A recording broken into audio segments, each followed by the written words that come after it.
Let's turn our previous CTE into a stored procedure. This is a great one if you're writing reports or maybe have a user interface where you need to return all of the child departments within a particular department. It'd be a good idea to create a stored procedure possibly for this. And so let's look at creating one called Get Child Departments.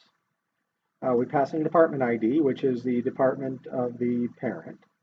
Then we will go ahead and just, we don't need to go through a detailed explanation because these queries are the same as in the previous example, except that the hard-coded ID has been replaced with department ID.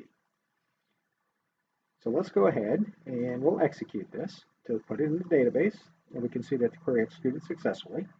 Now I'm going to go over and sort procedures just to verify it's there. And remember, click Start Procedures and then hit Refresh because it will not show up automatically unless you shut and restart the interface. And sure enough, there it is, Get Child Departments. Let's go ahead and try to run it and test it, make sure it works. We'll use the same query that we did before. We'll say Execute. We'll say Get Child Departments. Notice it's not showing up in IntelliSense. That's because I just created it, and you see it even puts the wavy lines underneath it, indicating an error. There is no error. It just hasn't refreshed to indicate that it exists in the database yet. And I won't go into the technicals as to why.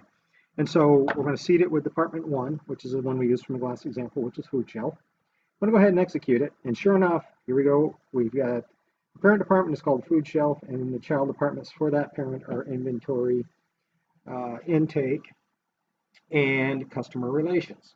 So developing stored procedures, they don't necessarily have to always be elaborate or large, like some of them that you'll find in the database. There are a lot that you can develop to make coding a whole lot simpler. An end user doesn't have to use SQL queries and write out code, or they don't have to do a lot of fancy stuff in a report in order to get this data back. All they have to do essentially is just call the stored procedure either from a query window like this, or they can actually hook these things into reporting tools like Crystal Report to get that information back.